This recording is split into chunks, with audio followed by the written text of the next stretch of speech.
পূজনীয় শ্রী বর্দাকে বলেছিলেন ঘড়ি আনার জন্য। বর্দা দেখি সেই দিনেই 20 সেপ্টেম্বর 1961 যেদিন মাইকেল দীক্ষা নেন, সেই দিনেই আমাকে বর্দা একটা ঘড়ি এনে ঠাকুরের হাতে দিলেন। বাবা, আপনি মোহনীর জন্য ঘড়ির কথা বলেছিলেন, সেই বিরাট ঐক্যশালী দেখলেন।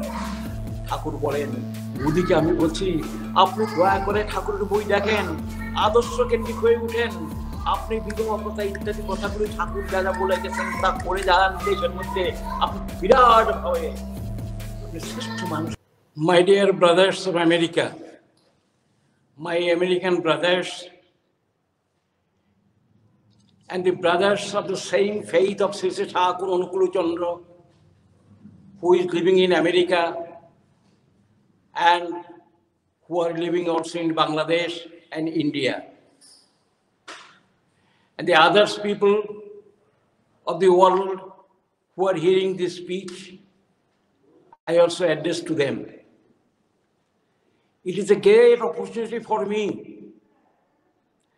that I got the opportunity to talk something about my Lord Sri Sri Thakur Onukulu Chandra. I shall speak in English, I shall speak in Bengali, and sometimes in Hindi also. আমি এমন একটা মানুষের সংস্পর্শে এসেছি 1949 থেকে, যিনি সারা জীবন ধরে, throughout his whole life, the man who has given inspiration continuously to the people of the world, to the Englishman, to the American, to the Switzerland habitat, to the Switzerlandবাসী এবং অন্যান্য সকলকেই তিনি প্রেরণা দিয়ে গেছেন। এত প্রেরণা, এত ইম্পালস, এত শক্তি, এত ভালোবাসা, এত প্রেম কেমন করে মানুষ দেয়, আমি অবাক হয়ে যাই। আমি ভাবি, ঠাকুর আপনি কে? আপনি কেমন করে মানুষকে এত ভালোবাসেন? আপনি মানুষকে কেমন করে এত বিপদের মধ্যে থেকেও আপনি উৎসাহ দেন? অসুস্থ অবস্থায় উৎসাহ দেন, সুস্থ অবস্থায় উৎসাহ দেন, মানুষ ভেঙে পড়লে উৎসাহ দেন, রাজনীতি কেমন করে চলবে সেই বিষয়ে উৎসাহ দেন, ওষুধপত্র কেমন খেতে হবে, কি কি দিতে হবে না দিতে হবে সেই বিষয়ে উৎসাহ দেন, ইন্ডাস্ট্রি সম্বন্ধে উৎসাহ দেন, সমস্ত কিছু সম্বন্ধে আপনি প্রেরণা দিয়ে গেছেন, বাণী দিয়ে গেছেন অজস্র অজস্র। হৃদয় ভাঙা নিয়ে আমি 1949 সালে আপনার কাছে গিয়েছিলাম, আমার মনে আছে। তারপরে বিএসসি পাস করে 1954 আমি পার্মানেন্টলি আপনার কাছে আছি, 1949 থেকেও ছিলাম। আপনি আমাকে লিখিয়েছেন, পড়িয়েছেন, বাড়িঘর দিয়ে দিয়েছেন, বিয়ে করে দিয়েছেন, কি না করেছেন আপনি। তার প্রতিদানে আমি কতটুকু আপনাকে ভালোবাসিছি, কতটুকু আপনার স্বার্থ প্রতিষ্ঠার জন্য আমি প্রচেষ্টা করেছি, সেই প্রশ্ন আজ আমাকে মনের মধ্যে উদয় হয়। তিনি তো ভালোবাসা দিয়ে গেছেন, আমরা তাকে কতখানি ভালোবেসেছি। আমার মনে আছে 1961 সালের 20 সেপ্টেম্বর মাইকেল জেমস বলে এক দাদা এসেছিলেন ঠাকুরের কাছে দেওঘরে। তখন আমি ঠাকুরের কাজে, ঠাকুরের নির্দেশে তার বাণী লেখার কাজে নিযুক্ত। অফিসে কাজ করতাম, তিনি বললেন, তুই আমার কাছে আয়, আমি যা বলি সেগুলি লেখ, লোকের সাথে যে আলোচনাগুলি হবে সেগুলি লেখ, আমি যা যা বলি সেগুলি মিলিয়ে নিবি, আমার বাণী লেখ। ঠাকুর খাতা দিলেন, কাছে থাকার অনুমতি দিলেন। তার সঙ্গ সুখ আমি অনুভব করেছি, তার মুখ আমি দেখেছি, তার চোখ আমি দেখেছি, তার শরীরের দোলানি আমি দেখেছি, তার হাতে মুখ মুছা, তামাক খাওয়া আমি দেখেছি। ভুলি নাই, স্মরণে আছে, মননে আছে, চিন্তায় আছে, ভাবে আছে, রাস্তায় চলতে ফিরতেও তার তোমার কথা মনে পড়ে। 1961 সালের মনে আছে 20 সেপ্টেম্বর মাইকেল জেমস বলে এক দাদা ঠাকুর কাছে এসেছিলেন। তিনি বড় জার্নালিস্ট, আমেরিকায় থাকেন। ঠাকুরের আশ্রম দেখে তিনি ভীষণ খুশি হলেন। বললেন, আপনার আশ্রমে যে সুখ শান্তি আছে, পৃথিবীর বুকে যদি এর 10 ভাগের 1 ভাগ থাকতো, পৃথিবী এত উন্মত্ত হয়ে উঠতো না। আপনি দয়া করে আমাকে বলুন 2টি শব্দে আপনার ইডিওলজি কি? Tell me in a word or two, what is the philosophy or ideology of your organization, of yourself? C.C. Thakur then said, after 1 minute, after few seconds, he said, be concentric. তুমি আদর্শ কেন্দ্রিক হও, তুমি আদর্শকে নিয়ে চলো। He was overwhelmed hearing this news, hearing these words from the mouth of C.C. Thakur Nukul Chandra. James Michael prayed to C.C. Thakur that he likes to be initiated. Nunigopal Chakraborty Da, my Ritik, who was an extremely devoted man, Thakur asked him to give him the initiation. After taking initiation, Mr. Michael came to C.C. Thakur. He has a wristwatch in his hand. That was a very, very valuable wristwatch. He just take the wristwatch in his hand and gave it to Thakur. Thakur, this is my Diksha Pranami. You please accept it. Thakur has seen it. It is mine. It is mine. It is mine. এটা আমার ঘড়ি, আমাকে দিলে? বলে হ্যাঁ। ঠাকুর তখন তার বাহাতখানা টেনে নিলেন, টেনে নিয়ে ঘড়িটা পড়াতে যাচ্ছেন। পরম পূজ্যপদ বর্দা কাছে ছিলেন। বর্দা এগিয়ে এসে ঘড়িটা একটু ভালো করে পরিয়ে দিলেন ওনার হাতে। ঠাকুর ঘড়ি দেখে বললেন, this is mine, keep it, take care of it, don't lose it, don't give it to anybody else. Thakur এই কথা বললেন, এই ঘড়ি থাকা মানেই আমি তোমার সাথে থাকবো। He was gleamed. He was so happy that I cannot express it to you. অনেকক্ষণ ঠাকুর দেখে থাকলেন। সেই দিনেই ঠাকুর তখন ওই কথা বলেছিলেন, বি কনসেন্ট্রেট। ঠাকুরের বি কনসেন্ট্রিক ওই সাহেব যা বলে গেছিলেন আমাদের সারা জীবনের একটা সম্পদ। প্রত্যেকটি মানুষের জন্য, প্রত্যেকটি ভারতবাসীর জন্য, আমেরিকার জন্য, আফ্রিকার জন্য, এশিয়ার জন্য, সমস্ত পৃথিবীর জন্যই ওই কথাটা প্রযোজ্য। কি? Be concentric. তুমি এককেন্দ্রিক হও, তুমি আদর্শ কেন্দ্রিক হও, তুমি গুরু কেন্দ্রিক হও, তুমি গুরুর সাথে যুক্ত থাকো। খ্রিস্টিয়ান রাজ্যে যখন যিশুকে ক্রুসিফিকেশন করা হয়, যিশু তখনও ক্ষমা করে যাচ্ছেন যে এরা অবোধ, এরা বুঝে না, ঈশ্বর তুমি এদের ক্ষমা করো। কিন্তু মেরি ম্যাগডালিন, ঠাকুর যার কথা খুব উচ্চস্বরে, খুব প্রশংসার সহিত, খুব ভালোবাসার সহিত প্রায় বলেন, ওই উন্মাদিনী পাগলিনী, যার প্রতিটি সেল, যার প্রতিটি কোষ যিশুর জন্য উন্মত্ত হয়ে থাকতো, আকুল হয়ে থাকতো, সেই মেরি ম্যাগডালিন এমনভাবে যিশুর প্রচার আরম্ভ করলেন, এমনভাবে যিশুর কথা বলতে লাগলেন। আমি ঠাকুরের মুখ থেকে শুনেছি যে অর্ধেক খ্রিস্টিয়ান রোম, সেই রাজ্যের খ্রিস্টীয় দেশের প্রায় অর্ধেক লোক ওই পাগলিনীর কথায়, ওই মেরি ম্যাগডালিনের কথায় অনুপ্রাণিত হয়ে খ্রিস্টান হয়ে গেছিল, খ্রিস্ট ধর্মে দীক্ষিত হয়ে গেছিল। ঠাকুর বলেন, তোমাদের মধ্যে এমন তোর লোক চাই আমি, যারা আমার স্বার্থের জন্য, আমার প্রতিষ্ঠার জন্য পাগল হয়ে উঠবে। আমার প্রতিষ্ঠার স্বার্থ মানেই হচ্ছে দেশের মঙ্গল, দশের মঙ্গল, ভারতের মঙ্গল, পৃথিবীর মঙ্গল। ঠাকুর শুধু মুসলমানের জন্য নয়, ঠাকুর শুধু হিন্দুর জন্য নয়, ঠাকুর শুধু আমেরিকার জন্য নয়, ঠাকুর সমগ্র পৃথিবীর জন্য, সমগ্র মানুষের জন্য। সেই জন্যই আমরা তাকে বলি তিনি পরিপূরণকারী, তিনি যুগের পুরুষোত্তম, তিনি যুগাচার্য। He is the best man of the whole world. 600 কত করে লোক আছে, তার মধ্যে তিনি সবচেয়ে প্রধান। এই প্রধান যিনি, তিনি স্রষ্টা, তারই সৃষ্টি, সমস্ত পৃথিবী চলছে এ ঠাকুরের কাছে থেকে। আমি তার কথা শুনে I come to realise this thing, that he himself is everything, everything, everything. সেই ঠাকুর, সেই পরম দয়াল, যেদিন ওই সাহেব এসেছিলেন সেদিন আমাকে একটা ঘড়ি ঠাকুর দিয়েছিলেন 20 সেপ্টেম্বর 1961-এ।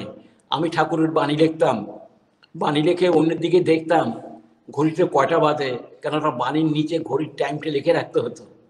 ঠাকুর সেটা লক্ষ্য করে বলেছিলেন, মণি তোর ঘড়ি নাই? আমি বললাম আজ্ঞে না। কোন ফাঁকে ঠাকুর শ্রী শ্রী বরদাকে বলেছিলেন, পূজনীয় শ্রী শ্রী বরদাকে বলেছিলেন ঘড়ি আনার জন্য। বরদা দেখি সেই দিনেই 20 সেপ্টেম্বর 1961, যেদিন মাইকেল দীক্ষা নেন, সেই দিনেই আমাকে বরদা একটা ঘড়ি এনে ঠাকুরের হাতে দিলেন। বাবা, আপনি মনির জন্য ঘড়ির কথা বলেছিলেন, এই যে ঘড়ি। ঠাকুর সেই ঘড়িটা আমাকে দিলেন, বরদা আমার হাতে পরিয়ে দিলেন। এখনো সেই ঘড়িটা আমার কাছে আছে, তার চিহ্ন স্বরূপ। কেসি ব্যানার্জি একটা ফাউন্টেন পেন দিয়েছিল, শেফার্স পেন, ঠাকুরকে। ঠাকুর ওইটা আমাকে দিয়ে বললেন, এটা তোর, আমার বাণী লিখবি, আমার কথা লিখবে। সেটা এখনো আমার কাছে আছে। ঠাকুরের ইংরেজি বাণীগুলো 1964 থেকে আরম্ভ করে আমি সেই ইংরেজি বাণীগুলো ঠাকুরের নির্দেশে করতে আরম্ভ করি, এডিট করতে আরম্ভ করি। প্রায় 2500 3000 বাণী ইংরেজিতে। এমন কোনো বিষয় নাই যে ঠাকুর বলে যাননি। আমি সেগুলি পড়তে লাগলাম। বব কামির সাথে ডিসকাস করলাম, শরৎদার সাথে ডিসকাস করলাম, প্রফুল্লতার সাথে ডিসকাস করলাম। যে জায়গায় অসুবিধে হতো সেটা ঠাকুর কাছে মাঝে মাঝে বলতাম। বলে এক একটা বই, মেসেজ 2 দ্বিতীয় খণ্ড থেকে শুরু করে মেসেজ 9 ভলিউম 8 খণ্ড ঠাকুরের আস্তে আস্তে প্রকাশ হতে লাগলো। অমূল্য ঘোষ প্রকাশ করে বইগুলি আনতেন। 1 কপি বরদাকে, 1 কপি ছোটদাকে, 1 কপি কেষ্টদাকে, 1 কপি ঠাকুর ঘরে, আর 1 কপি আমাকেও দিয়েছেন। সেই বই এখনো আমার কাছে আছে। সেই মেসেজের মধ্যে এত বাণী, কন্ট্যাক্ট সম্বন্ধে, হাইজিন সম্বন্ধে, ইউনিক সম্বন্ধে, ইন্ডাস্ট্রি সম্বন্ধে, এডুকেশন সম্বন্ধে, কি নাই, কি নাই। ভারতবর্ষের ঐক্য কেমন করে হতে পারে? ইংরেজরা তো ভালো করেনি। ইংরেজরা আমাদের দেশটাকে ডিভিশন করে গেল। আমাদের মধ্যে ঠাকুর বলেন এত ভালো ডিপ্লোমেট ছিল না যে এর বিরুদ্ধে রুখে দাঁড়িয়ে ঐক্যবদ্ধ হয়ে ইন্ডিয়াকে স্বাধীন করে, ভাগ না করে। ঠাকুর সে কথা অনেকবার বলেছেন, কারো পক্ষে এটা ভালো হবে না। কেননা ঠাকুর ব্রিটিশেরও ভালো চান। ব্রিটিশরা যেটা করে গেছেন এটা খুব সুখের করেনি, ওরা ইন্ডিয়াকে হারালো। এর মধ্যে মেন ঠাকুর যা করে গেছেন, ঠাকুর যা বলে গেছেন, ঠাকুর এমন একজন মানুষ, তার কাছে একটা ব্রিটিশের যেমন শ্রদ্ধা, একটা ইউরোপিয়ান যেমন শ্রদ্ধা এবং অন্যান্য জাতের শ্রদ্ধা, সে শ্রদ্ধা পুরোপুরি ঠাকুর সকলকে দিয়ে গেছেন। রসুলের প্রতি ঠাকুরের কি ভক্তি, যিশুর প্রতি ঠাকুরের কি ভক্তি, রামচন্দ্রের প্রতি ঠাকুরের কি ভক্তি, অন্যান্য সকলের প্রতি ভক্তির কোনো তুলনা হয় না। অমূল্য ঘোষ বইগুলি প্রকাশ করেছেন।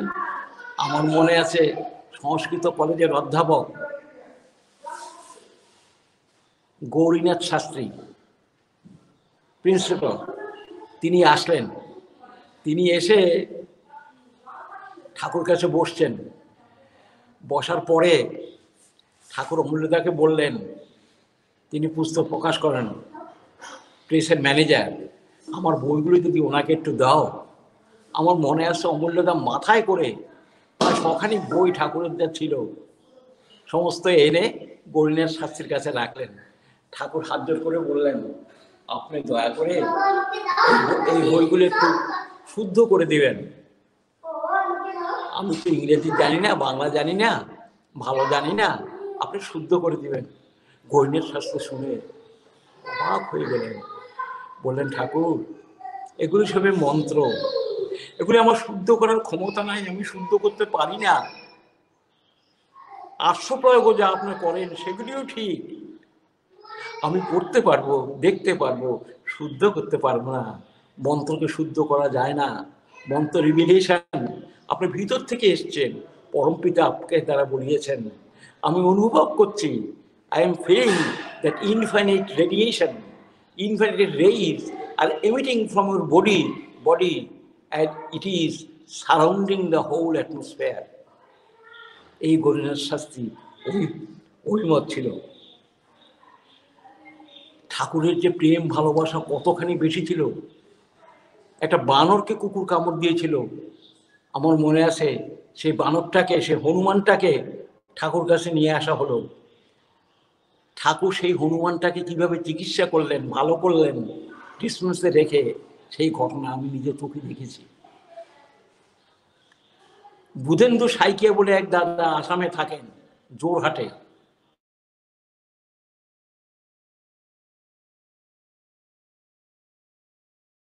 মধ্যে যাচ্ছিলেন, এমন সময় একটা বাঘ আসলো। 7 জন যারা ছিল 3 জন পালিয়ে গেল, আর 4 জন গাছের উপরে উঠেছে। আর বুধেন্দুকে সেই বাঘের সামনে, বিরাট বাঘ 5-6 ফুট লম্বা, জোরহাটে জঙ্গলে, বাঘের মুখে পড়ে তিনি কোনো হতাশ না পেয়ে তিনি বাঘের মুখে হাত ঢুকিয়ে দিলেন, জিভ ধরলেন, জিভ ধরে মোস্তাতে লাগলেন। আর বাঘটা বুধেন্দ্রদার কপালে কপালে, গালে টালে, হাতে আস্থাতে লাগলেন। বুধেন্দ্র কিছুতেই ছাড়েনি, মোস্তাতে মোস্তাতে মোস্তাতে বাঘটাকে মেরে ফেললেন। সেই বুধেন্দু সাইকিয়াদা ঠাকুরের কাছে আসেন 1965 সালে।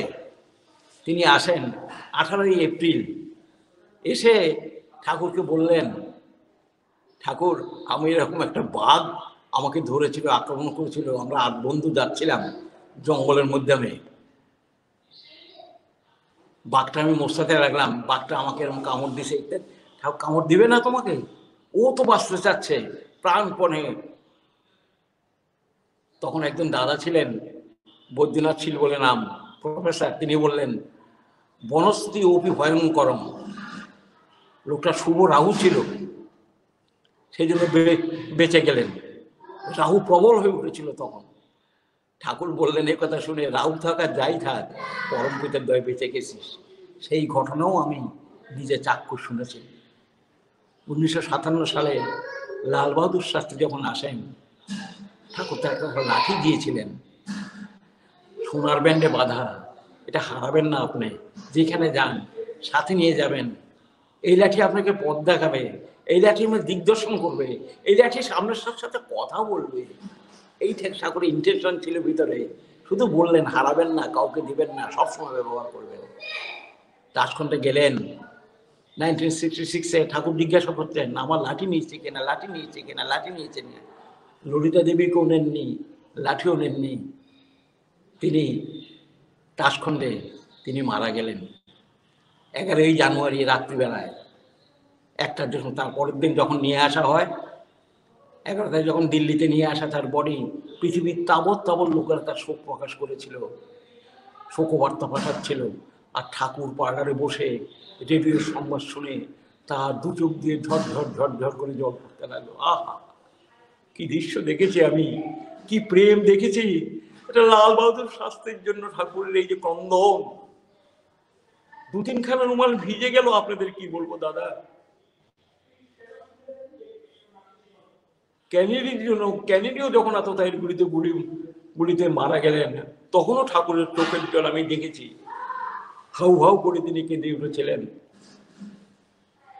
বিশ্বপিতে তিনি তার সন্তানকে ক্রন্দন করেন যে মারা গেলেন। ঠাকুর যে কি ক্রন্দন। ঠাকুর বললেন যদি ক্ষত্রিয় বীর্য দেখতে হয় তবে লাল বাহাদুর শাস্ত্রীর দিকে দেখো। এই হচ্ছেন লাল বাহাদুর শাস্ত্রী। ঠাকুরের কথা বলতে গেলে এত ভালোবাসা, এত জিনিস। ঠাকুর বলছেন যার বইগুলি যখন ছাপা হচ্ছিল না, ঠাকুর হাউজরন্দাকে বললেন আমার এই বইগুলি নষ্ট যদি হয়ে যায়, তুমি এক কাজ করো, বইগুলি সমস্ত আমার লেখাগুলো যেগুলি টাইপ করতো দীনবন্ধু ঘোষ বলে এক দাদা, ঠাকুরের বাণীগুলি টাইপ করে রাখতেন কাগজে, তুমি আমার টাইপ কপি নিয়ে যাও, নিয়ে গিয়ে আমেরিকায় গিয়ে লুকিয়ে রাখো এগুলিকে, কবে এগুলি ছাপাবে না জানে না। বিশুদা, দেবীদা, শশাঙ্কদা এবং আরও অনেকে চেষ্টা করে কাগজ সংগ্রহ করে দিলেন। ঠাকুরের ইচ্ছা মতো তার বাণীগুলি ঠাকুরের জীবদ্দশায় সমস্ত বাণীগুলি ঠাকুরের ছাপা হয়ে গেল। প্রায় 20,000 বাণী ঠাকুর দিয়ে গেছেন। কত কত কথোপকথন আছে, তার কোনো সীমা সংখ্যা নাই। এই ঠাকুর আমার গুরুদেব, এই ঠাকুর আমার জীবনের আলো, এই ঠাকুর আমার পথপ্রদর্শক। ঠাকুর কথা বলে শেষ করা যায় না। একটাই জিনিস শুধু বলে যাচ্ছে আপনাদের কাছে, বাংলাদেশে জন্মগ্রহণ করেছিলেন ঠাকুর, বললেন rise of Bengal, rise of Satsang is rise of Bengal, rise of Bengal is the rise of India, and rise of India is the rise of the whole world. আপনারা বাংলার সমস্যার সমাধান করুন, বাংলাকে বাঁচান, কৃষ্টিকে বাঁচান, আর আর্যস্তন্য দায়নি বাঁচান মাতা ভারতবর্ষকে। আমি তোমাদের যত জোর করে যা বলেছি, তোমরা যদি উন্মাদের মতো, পাগলের মতো আপ্রাণ হয়ে আকুলতা নিয়ে, অটুট অদম্য অচ্যুত অনুরাগ, আনরিপেলিং, আনডমিটেবল, untottering adherence is needed to fulfill my mission. If you do so, the world would laugh today. Thakur has said regarding UNO, who will be the member of the UNO? Mr. Nasser, Mr. Bidhan Chandra Rai, Mr. Lal Bahadur Shastri, Mr. Chou En-lai, Mr. Kennedy, Mr. Khrushchev, 10 জন লোক নিয়ে ঠাকুর সেই United national organisation করার কথা বলে গেছিলেন। দেশ কেমন করে শাসিত হবে, how a country will be administered, what is the law কেমন হবে, সেগুলিও ঠাকুর তার বিভিন্ন বইতে, বিধান বিনায়ক বইতে, বিজ্ঞান বিভূতি বইতে। বর্তমানে আমরা অ্যাটমিকের কথা বলি, আইনস্টাইনের কথা বলি, কিন্তু তার ক্লু ঠাকুর তার বইতে, বিজ্ঞান বিভূতি বইতে তিনি লিখে গিয়েছিলেন। সেগুলি রিসার্চ করা দরকার, জানা দরকার। ঠাকুর পাগল হয়ে গেছিলেন, আমাকে লোক দাও, আমাকে লোক দাও, আমাকে লোক দাও, আমাকে লোক দাও। লোকের জন্য তিনি পাগল। তার যে স্নেহ ভালোবাসা, তার যে দরদ, এই অভাগা অসুস্থ হয়ে মরণাপন্ন হয়ে ঠাকুরের কাছে ছুটে গিয়েছিলাম, বাঁচাও বাঁচাও বাঁচাও বাঁচাও করে। অনুভব করলাম মনে মনে, কেমন আই যার তুমি আছো তার। আমার মনে আছে 1966 সালে ঠাকুর কাছে বসে আছে পার্লারে, দেবীদের কাছে বসে আছে, ঠাকুর আমাকে ডাকলেন, এদিকে এদিকে এদিকে। আমি ঠাকুরের কাছে এগিয়ে গেলাম, আরো আমার এই কপালের মধ্যে হাত দিয়ে বললেন, এইখান থেকে এইখানে হাত দিয়ে 2বার 3বার রাখলেন। একে বললেন, তোর কপাল খুব ভালো, তোর কপাল খুব ভালো। আমি বিভোর হয়ে গেলাম, হতাশ হয়ে গেলাম। একই ব্যাপার, কি হচ্ছে? আমার যেন আর জ্ঞান নাই। কিছুক্ষণ পরে দেবীরা আমাকে বাইরে নিয়ে গিয়ে বললেন, মণিদা, ঠাকুর তোমাকে যা করার করে দিলেন। সেই অভাগা আমি কতটুকু ঠাকুরের জন্য করেছি। আজকে আমার সৌভাগ্য এই জন্য যে আমি আপনাদের সামনে বলছি, আমেরিকান বাসীদের জন্য শ্রী ঠাকুর, তিনিই যিশু। মুসলমানদের জন্য আমি বলছি, শ্রী ঠাকুর হচ্ছেন রসুল। তার আত্মপরিচয় তিনি মাঝে মাঝে দিয়ে গেছেন। তিনি যখন রসুল ছিলেন, মেরাজ কেমন করে হয়েছিল সেই ঘটনা তিনি হুবহু দিয়ে গেছেন তার বাণীতে। আমরা সেগুলি প্রচার করছি না, হিন্দিতে, ইংরেজিতে, বাংলাতে। আমার মনে হয় শত শত লক্ষ লক্ষ টাকা দিয়ে এইসব বইগুলি ছাপিয়ে যথাসম্ভব কম দামে যদি ছড়িয়ে দেওয়া যায়, দেশের, দশের, জগতের, পৃথিবীর সকলের মঙ্গল হবে। ঠাকুর বলেছিলেন একটা বাইবেল লিখতে, সত্যানুসরণের মতো অনেকগুলি বাণী যেগুলি বাইবেলের সাথে মিল আছে। ঠাকুর বলে, সত্যানুসরণ বাইবেল বলে একটা বই। আমার মনে আছে প্রিয়পরম দেবীদের বইতে এই কথা লেখা আছে। তিনি জগতের সকলের জন্য, তার মধ্যে সাম্প্রদায়িকতা নাই, তার মধ্যে কোনো বিদ্বেষ নাই, তার মধ্যে কোনো ভেদাভেদ নাই। ঐক্য যদি আনতে হয়, দেশের ঐক্য যদি আনতে হয়, সে ঐক্য আনতে গেলেই আমাদের প্রয়োজন হয় সেই বিরাট ঐক্যশালী ব্যক্তি। ঠাকুর বলেন, মোদিকে আমি বলছি, আপনি দয়া করে ঠাকুরের বই দেখেন, আদর্শ কেন্দ্রিক হয়ে উঠেন। আপনি বিবাহ কথা ইত্যাদি কথাগুলি ঠাকুর যা যা বলে গেছেন তা করে যান দেশের মধ্যে, আপনি বিরাট ভাবে আপনি শ্রেষ্ঠ মানুষ হয়ে থাকবেন। নেতারা আমরা ঝগড়া করি, ঝাঁটি করি, কিন্তু প্রবৃত্তিকে আমরা দমন করি না। আমরা নিয়মত আমাদের নিজকে নিজে সংশোধন করার যে বুদ্ধি, নাম ধ্যান, যজন যাজন, ঠাকুর 3-4 জিনিস বলে গেছেন, নাম ধ্যান করো আর প্রচার করো। প্রচার করো তোমার চরিত্র দিয়ে, যাজন দিয়ে। 40 জন লোক দাও যারা দেশের দশে সকলের কাজ করবে। আমেরিকায় পাঠাবো, রাশিয়ায় পাঠাবো, স্পেনে পাঠাবো। এইভাবে ঠাকুর বলে গেছেন কত কথা, কত ব্যথা। আর ঈশ্বরকে, এক্সিস্টেন্স অফ ঈশ্বর কাকে? বরেন্দ্র সন্ধ্যা বলছিলেন এক্সিস্টেন্স অফ ঈশ্বর কে? মানুষই ঈশ্বর হয়ে আসেন। তিনি দেশে থাকেন। ফুল যে ফুটে উঠে, কে ফুটায় ফুলটাকে? ঠাকুর বললেন স্টিমুলাস, স্টিমুলাস ইজ গড। ঠাকুর বললেন যে ফুলটা ফুটে উঠলো, কেন ফুটে উঠলো? কে তাকে ফুটালো? স্টিমুলাস, শক্তি। ঠাকুর তার নাম দিয়েছেন তীক্ষ্ণ তেজন তাৎপর্য। স্টিক ধাতু থেকে আসে, স্টিক ধাতু, স্টিমুলাস কথা স্টিক ধাতু থেকে আসে। স্টিক ধাতু মানে তীক্ষ্ণ তেজন তাৎপর্য। ফুলটা ফুটে উঠলো, কেমন করে ফুটে উঠলো, কেমন করে জাগ্রত হলো? মানুষ, ঠাকুর বলে গেছেন যে এক্সিস্টেন্স অফ গড, তিনি প্রত্যেকের মধ্যেই আছেন। তার সত্তা প্রত্যেকের মধ্যে আছে, পরম সত্তা তিনি। সেজন্য তিনি পরম কারুণিক, তিনি পরম কারুণিক, সর্বসত্তার পরম সত্তা তিনি।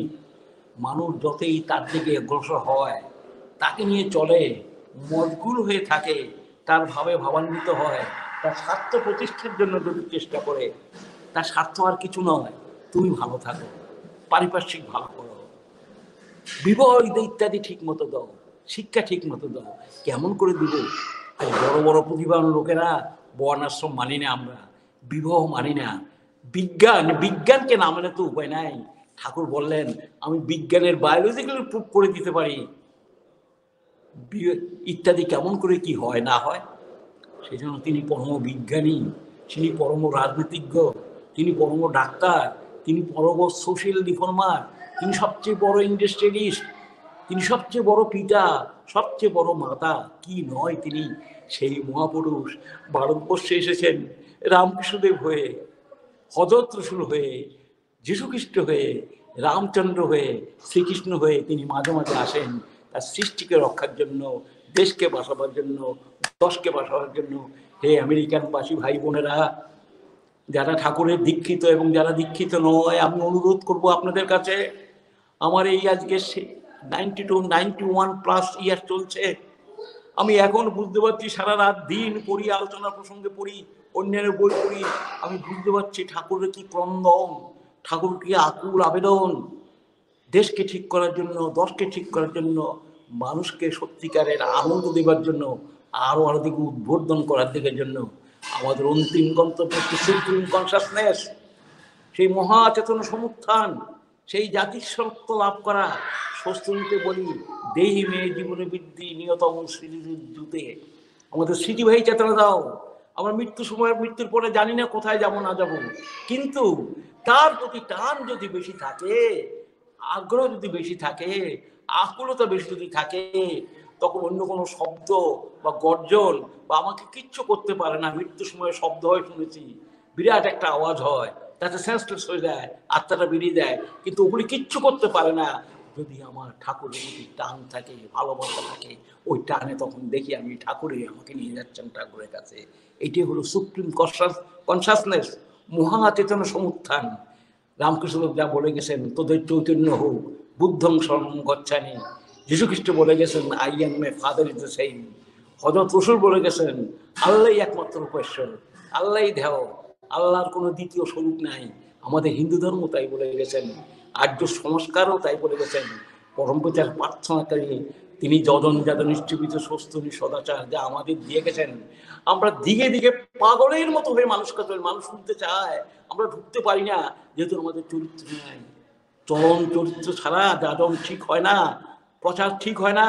তাই প্রচার করতে গেলেও চরিত্র দরকার। মুখ থেকে এমন কথা বেরোবে, সত্য বচন, একটা গান শুনেছিলাম, কামনা ছোড়ো, ক্রোধ না ছোড়ো, সত্য বেটনো কেউ ছোড় দিয়া। সেই গানটা আমার এখনো মনে আছে যে সত্য বচন মানুষ তখনই বেরোয় যখন মানুষের চরম চরিত্র ইত্যাদি সমস্ত সুন্দর হয়ে ওঠে, ঠিক হয়ে ওঠে। সেই ঠাকুরকে প্রণাম করি, সেই দেবতাকে প্রণাম করি, তাকে বারবার স্মরণ করি। আপনাদের স্মরণ করে দিচ্ছি, আপনারা জাগ্রত হন, পরিবারকে ভালোবাসুন, হিংসা দেশ ভুলে গিয়ে তেজোদ্দীপ্তের সহিত ভালোবাসা, ভালোবাসা অলওয়েজ তেজিয়ান হয়, ভালোবাসা কখনো দুর্বল হয় না, ভালোবাসা কখনো দুর্বল হয় না। ঠাকুর চেষ্টা করেছেন, বহু লোককে বলেছেন ভগবান ইজ হেল্পলেস তখনই হয়। হাউজরন্দা বলছিলেন ঠাকুরের কাছে, is God is ever helpless? Thakur বলছেন ভগবান তখনই হেল্পলেস হয় যখন তার শিষ্যেরা তার কথা শুনে না, তার কমেন্টমেন্টস মেনে চলে না। আমরা কতখানি মেনে চলেছি আমরাই জানি। কেন তিনি বৃদ্ধ বয়সে কেঁদে গেলেন, কেন দুঃখ করে গেলেন?